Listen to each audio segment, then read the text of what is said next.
A'udzubillahiminasyaitonirrajim. Bismillahirrahmanirrahim. Assalamualaikum warahmatullahi wabarakatuh. Waalaikumsalam warahmatullahi wabarakatuh. Ibu sehat? Bapak sehat? Alhamdulillah. Anak-anakku yang di belakang sehat semuanya? Ya, Masya Allah. Tentunya harapan saya juga gitu, pemirsa yang ada di rumah dalam keadaan sehat walafiat. Alhamdulillah, puji syukur kita panjatkan atas kehadirat Allah Subhanahu wa taala. Tidak lupa kita berikan salawat dan salam kita kepada junjungan kita Nabi besar Muhammad sallallahu alaihi wasallam serta keluarganya, sahabat dan umatnya yang setia hingga akhir zaman. Alhamdulillah hari ini kita bisa berkumpul bersilaturahim dalam sebuah program yang insya Allah hadir ya setiap akhir pekan, entah itu di Sabtu atau juga Ahad di iNews TV, yaitu Cahaya Hati Indonesia. Dan seperti biasa juga kami akan membahas mengenai tema-tema yang dekat dengan keseharian. Belakangan ini lagi rame, Bu, ada seorang mantu yang bunuh mertuanya. Baik, kita akan bahas ya tentang sesuatu yang sedang viral. Tapi nanti sebelumnya saya ingin dulu memperkenalkan guru-guru kita yang sudah hadir bersama-sama dengan kita. Yang pertama guru kita Al-Mukarram Kiai Haji Munawir Ngacir. Assalamualaikum warahmatullahi wabarakatuh. Waalaikumsalam warahmatullahi wabarakatuh. Ya Allah, di samping Kiai Munawir Ngacir hadir guru kita Kiai Haji Ahmad Rosidin. Assalamualaikum warahmatullahi wabarakatuh Kiai. Waalaikumsalam warahmatullahi wabarakatuh. Baik, samping Kiai Ahmad Rosidin hadir guru kita Kiai Haji Ahmad Bahrul Hikam. Assalamualaikum warahmatullahi wabarakatuh. Waalaikumsalam warahmatullahi wabarakatuh. Gimana kabar Kiai Esat? Alhamdulillah sehat. Alhamdulillah ya Allah. Ini kita luar biasa Bu kedatangan guru-guru ya. Para kiai yang insya Allah akan bagi-bagikan ilmunya kepada kita. Insya Allah. Nah sebelum kita masuk ke dalam apa yang tadi saya sampaikan. Lebih dalam lagi dibahas oleh guru-guru kita. Kita saksikan dulu tayangan yang viral berikut ini.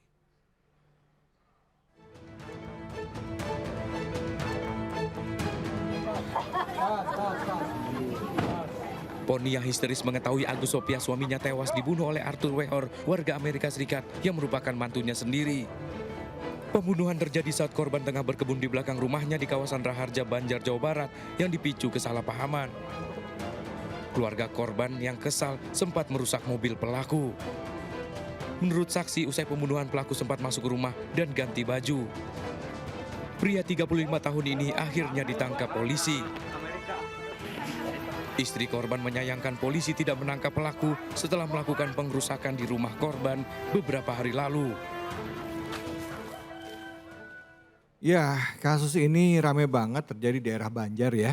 Dan sebelumnya katanya sudah sempat melakukan kekerasan juga gitu ya, pengancaman kepada mertuanya. Sampai akhirnya terjadi ya qadarullah, akhirnya terjadilah peristiwa pembunuhan tersebut. Nah, sekarang sebelum kita masuk ke pembahasan kita ya, mengenai menantu dan mertua ya, khususnya kita nih, boleh nggak kita milih menantu? Ada yang mau curhat nggak? Silahkan, Fadl Ibu. Nama Ibu siapa? Nama Ibu siapa? Nama saya Ibu Mutia. Ibu? Mutia. Mutia. Apa kabar Ibu Mutia, sehat? Alhamdulillah. Alhamdulillah, luar biasa. Allahu Akbar. Allahu Akbar. Ibu silakan, mau curhat soal apa Ibu? Saya mau curhat tentang mertua yang terbaik. Mertua yang terbaik. Mertua Gimana? saya sangat baik. Mertua Ibu sangat baik. Gimana cerita dong? Mertua saya itu saya kan jauh, Iya. tinggalnya jauh. Jadi setiap tiap bulan tuh saya pasti nengok. Kalau saya belum datang, dia udah masak nih, pasti dia datang gitu deh. Nah, kalau saya kabari nggak datang, dia pasti nangis. Pasti nangis. Jadi ngerasa saya tuh anak dia sendiri. Karena memang saya dari kecil ditinggal ibu saya. Jadi saya udah nggak punya ibu gitu. Nah, jadi yang saya mau tanyakan, apakah kan sebelumnya meninggal dia pesen ya. Oh udah meninggal mertua? Udah meninggal. Allah. Dia pesen, Mut nanti kalau mau udah nggak ada, jangan lupa ke makam ya. Doain dari rumah juga nggak apa-apa, doain. Apakah doa menantu itu bisa sama dengan doa anak sendiri enggak? Yang saya tanyakan ya. Terima kasih. Masya Allah, makasih banyak Ibu, beruntung ya. Punya mertua yang sayang banget sama Ibu, sama seperti anaknya sendiri, sampai mantunya juga ngerasain hal yang sama ya Bu ya. Tapi ada juga yang ngerasa kayak ya dalam hubungan antara mertua dan menantunya juga nggak bagus. Ya mudah-mudahan ini bisa dijawab oleh guru-guru kita ya Bu ya, insya Allah. Sabar ya Bu. Para guru, kiai, mohon maaf. Kira-kira gimana kita menyikapi hal tadi dan juga mungkin bisa menjawab juga curhatannya dari Ibu. Silakan Fadl. Bismillahirrahmanirrahim. Anak di dalam Al-Quran ada 4. Pertama, anak bisa menjadi qurrata a'yun. Bo, Ibu sering berdoa kan? Rabbana hablana min azwajina wa Dzurriyyatina qurrata a'yun waj'alna lil muttaqina imama. Allah. Sering doa begitu, Bu? Sering doa begitu, Bu? Ya. Artinya ngerti apa kagak? Rabbana ya Allah ya Rabb, hablana anugerahilah kami min azwajina dari para istri-istri. Kenceng banget Ya kan jamak, Iya. zaujah dengan jamaknya azwaj. Iya betul, tapi gak usah semangat banget. Istri. Kan dia yang ngomong ya. Kan asli ayatnya begitu. Aslinya aja begitu. Gak apa-apa, iya. Jangan iya. terprovokasi oleh Iya. host. Wa dzurriyyatina dan menjadi pandangan penyejuk hati ya. Pertama anak bisa untuk penyejuk hati, betul? Yang kedua anak bisa menjadikan fitnah, ujian buat kita. Al-malu wal banun zinatul hayatid dunya. Yang ketiga anak bisa jadi perhiasan, betul? Maka bagaimana cara orang tua mendidik kepada anak-anak kita? Wa yu'allimul kitab, ajarkan Al-Quran. Al-Quran belum bisa Pak Ustadz, anak saya ya juz amma. Juz amma juga belum bisa Pak Ustadz. Ikro juga belum bisa Pak Ustadz, dieja. Zaman sekarang guru-guru kan pada cerdas, betul? Betul. Kaf fathaka, kaf kasroki, kaf domaku, ba domabu, rokaf sukun kasrorik, kaki kuburik, kan begitu. Ajarkan Al-Quran. Nah yang keempat, anak bisa jadi musuh. Di dalam surah At-Ta'abun, yaitu ayatnya 14. 14. Iya, sekali ini baru benar bacanya.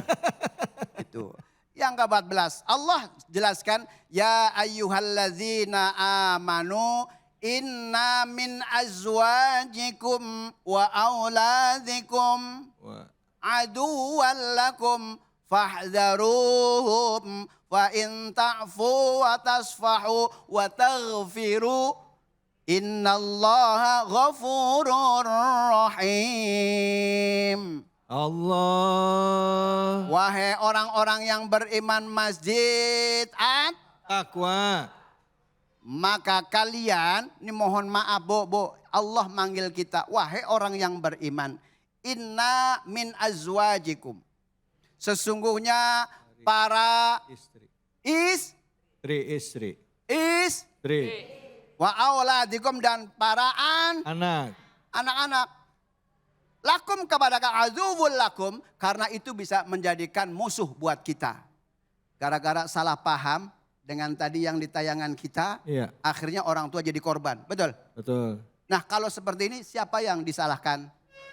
Kata Nabi, yaitu kitalah. Karena apa? Kurang pengajaran, kurang pendidikan terhadap anak. Iya. Itu. Baik. Atau mungkin dengan apa? Dianya adalah ada banyak masalah. Iya. Cuman begitu punya masalah, salah orang. Akhirnya apa? Terjadilah salah pahaman bahwa dia dengan semena-mena akhirnya dia menjadikan musuh. Akhirnya sampai terbunuh. Ya Allah. A'udzubillahi min Baik. dzalik. Terima Maka dari itu bagaimana? Yuk kita didik anak-anak kita dengan apa? Suruh belajar agama. Insya Allah mudah-mudahan menjadikan orang-orang yang qurrata ayun, menjadikan penyejuk hati Baik, kita. baik. Insya Allah anaknya menjadi anak yang soleh dan solehah. Amin. Baik, silakan Ki Ahmad Rosidin, fadol. Bismillah, alhamdulillah, salatu wassalam ala Sayyidina Muhammad Rasulillah wa ala alihi wa sahbihi wa mawalah, la hawla wa la quwata illa billah. Ibu bapak dan para pemirsa sekalian, akar dari seluruh persoalan penyimpangan itu kalau orang tidak ingat kepada Allah. Kata orang Jawa, ora eling. Ya. Jadi kenapa ada anak kadang-kadang marah sama orang tuanya, bahkan dalam tayangan itu sampai membunuh orang tuanya, karena tidak ingat bahwa ya kita itu makhluk Allah, ya, membunuh satu orang itu, ya, dosanya seperti membunuh semua umat manusia.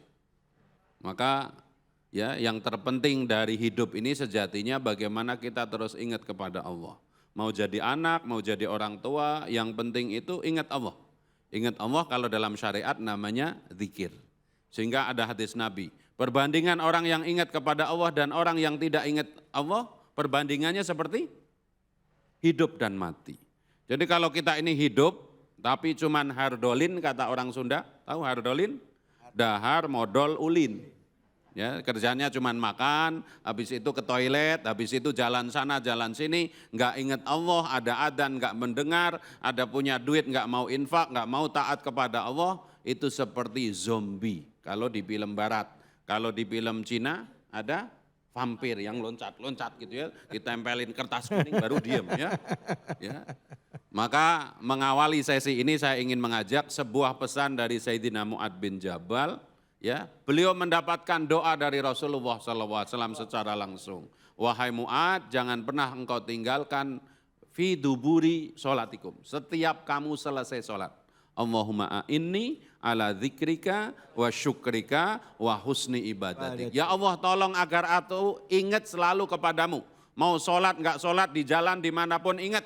Marah juga tetap ingat kepada Allah. Minimal istighfar ya, sambil marah itu astagfirullahaladzim. Lumayan. Ya. Daripada kemudian ya dasar. Wah gitu ya.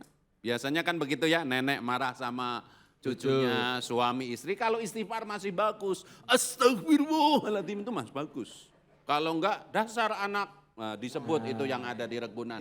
Na'udzubillah min dzalik. Allahumma a'inni ala dzikrika wa syukrika wa husni ibadah. Ini kuadran hidup terbaik. Ingat Allah, syukur kepada Allah, tiap hari ibadahnya tambah bagus. Kira-kira begitu. Baik, alhamdulillah. Ya. Terima kasih banyak Ki Ahmad Rosidin. Selanjutnya kita simak dari Ustadz Ahmad Bahrul Hikam. Silakan, Fadhol Ki. Bismillah, alhamdulillah, salatu wassalamu ala rasulillah, wa ala alihi wa sahbihi wa mawalah.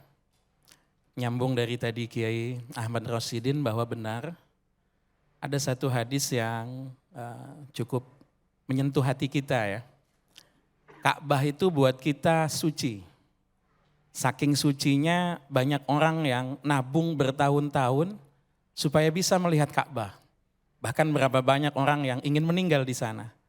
Tapi tadi Nabi sabdakan la'an tuhdamul Ka'batu hajaron hajaron. Ahwanu indallahi min ayyuraqadamu mri'in muslimin. Seandainya Ka'bah itu dirontokin batunya satu-satu. Ada yang pernah ngitung Pak, Ka'bah setinggi apa? Sisinya kira-kira 14 meter, kalau besok pergi umroh bawa meteran ya. Itu seandainya diketokin batunya satu-satu itu masih lebih ringan di sisi Allah daripada satu tetes darah seorang manusia yang ditumpahkan tanpa ada hak. Maka kalau kita lihat ancamannya, dalam Al-Quran itu membunuh dengan sengaja itu seolah-olah dalam tanda kutip, itu tidak ada ampunannya. Belum pernah Allah menyebut 5 kali ancaman sekaligus. Itu kalau main bola sudah lebih dari hat-trick itu ya. Wa may yaqtul mu'minam muta'ammidan fajaza'uhu jahannam khalidan fiha wa ghadiballahu alaihi wa la'anahu wa 'addalahu 'adzaban 'azima. Barang siapa yang membunuh seorang mukmin secara sengaja, maka balasannya adalah jahanam, kekal abadi, Allah murka kepadanya, Allah melaknatnya, Allah siapkan baginya siksaan yang pedih. Maka pembunuhan itu pasti merupakan kriminal yang terbesar, apalagi dilakukan terhadap keluarga terdekat ya. Mudah-mudahan Allah jaga keluarga kita, tidak ada yang terkena hal-hal yang negatif semacam ini ya. Assalamualaikum warahmatullahi wabarakatuh. Waalaikumsalam warahmatullahi wabarakatuh. Terima kasih banyak guru-guruku. Ibu terima kasih banyak pertanyaannya ya. Memang tadi sudah dijelaskan oleh para guru-guru kita mengenai pentingnya orang tua memberikan pemahaman kepada anak-anak. Tapi juga balik lagi, kalau melihat dari kasus tadi Ustadz, ya kasus tadi ini mantunya memang bermasalah di negara asalnya katanya pernah juga melakukan tindakan kriminal. Nanti juga dibahas dong Ustadz pada saat kajian Ustadz mengenai ibu tadi. Ibu kan tadi bicara mengenai gimana sayangnya mertua beliau sama beliau. Belum terjawab. Kalau mantu doain mertuanya, ya kira-kira doanya sama nggak kayak anak yang mendoakan langsung kepada orang tuanya. Tapi jawabnya nanti ya.